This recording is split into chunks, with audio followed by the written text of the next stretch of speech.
Hey guys, Dr. Rich here again with Ask a Former Atheist. So what is the basis of pride? What is the basis of pride? Of course, June is designated now in the United States as Pride Month. Of course, the reference here is the so-called LGBTQ. Actually, now they're up to LGBTQ IA 2S+, right? And so at least for the next 5 or 10 minutes or so, that's where we're at.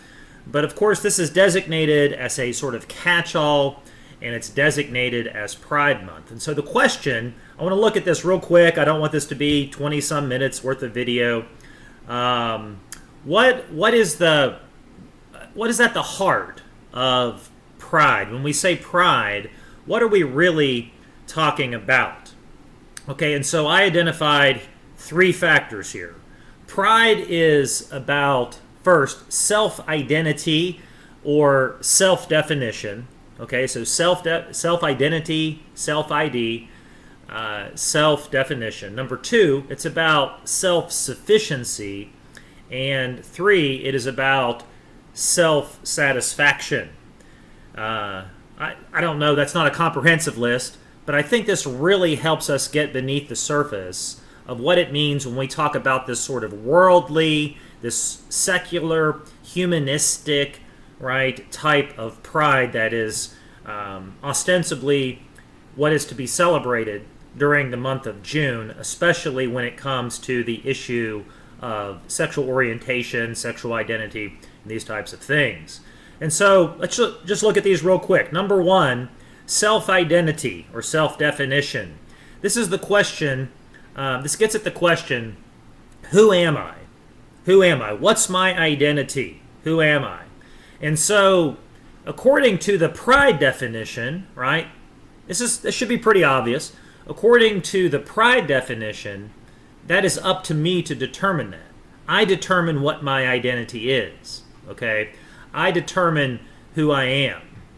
Obviously, this contrasts in a very absolute sense with biblical Christianity, the Judeo-Christian tradition, which would say that it's not up to me to determine who I am, right?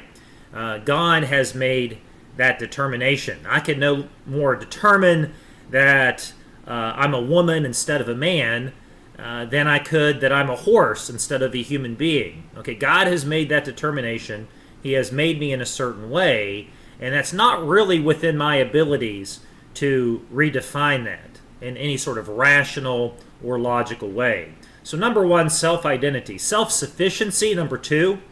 Who gets me where I am in life? Okay? How is it that I have accomplished something in life? The secular definition, the humanistic understanding of this, of course, is that I do.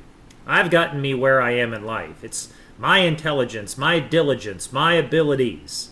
Okay, I've sort of cashed in my chips. I've played my cards right. I've done X, Y, and Z. And so I am self-sufficient in that particular regard. The biblical understanding, and I love what Romans 1 says. I think it's so diagnostic here.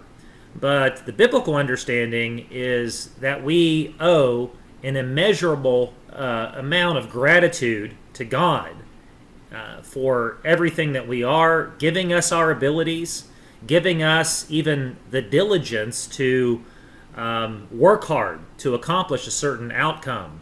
And so I think of Romans 1, I'm not sure exactly what verse it is, but it is towards the end of the chapter where Paul is describing this sort of downward spiral of humanity.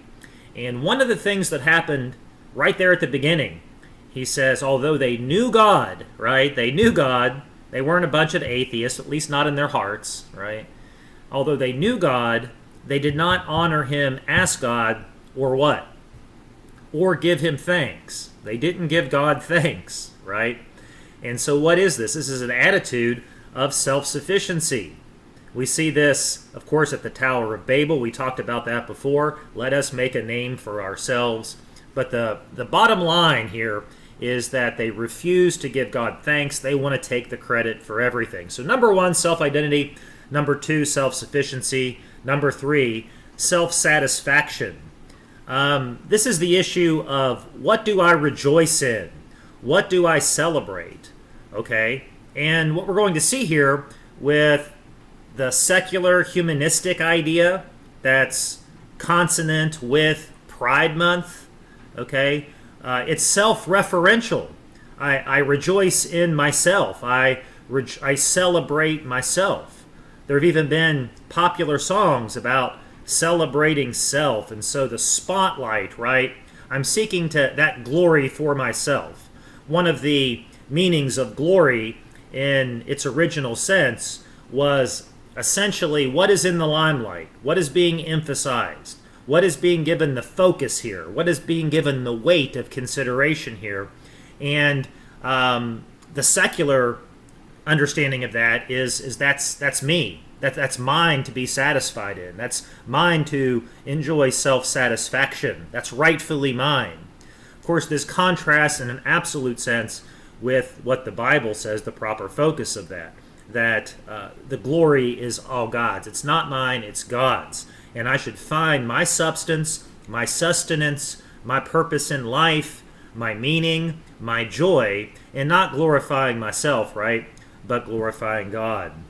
And so I just wanted to point out here just one bottom line takeaway, and that is this, that biblical Christianity is the ultimate, it is the absolute antithetical statement to a self-referential existence. Secular humanism is entirely self-referential. I am the beginning of that, I am the end of that. This is entirely self and human referential. And in that sense, I would argue that's its fundamental flaw, that's its fundamental failure, because humans, we don't have the capacity, we don't have the ability, right, to give an accurate and substantial rendering even of our own lives. We cannot build that castle in the sky. There's no foundation there. We need the foundation of who God is, his eternal existence, the absolute truth that flows from this eternal absolute being, right? We being creatures of dust, try as we might, all we are doing is constructing big and little towers of Babel. And that's my understanding of what Pride Month is really all about. Of course, that's not its only manifestation. This is not something unique to the so-called LGBTQ community, but I think it really is one of the most salient, one of the most obvious examples of that in America today, of that self-referential nature of secular humanism. So just something to think about. I had another thought here. I'll make it a separate video in the next few days. And what I want to point out there, and you can think about it in the meantime, how what I just said, right, this self-referential life, the world, the secular system, depends upon this idea of social constructs. Okay, so in one sense, they're saying self-reference, that we're adequate in and of ourselves to define ourselves and to identify ourselves.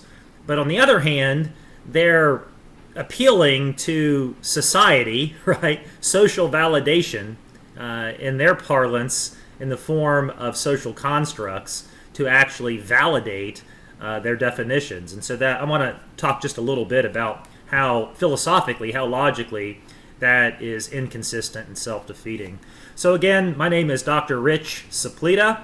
Our website is Ask a Former Atheist. You can look us up, Google Ask a Former Atheist, or just type in www.askaformeratheist.com. God bless you.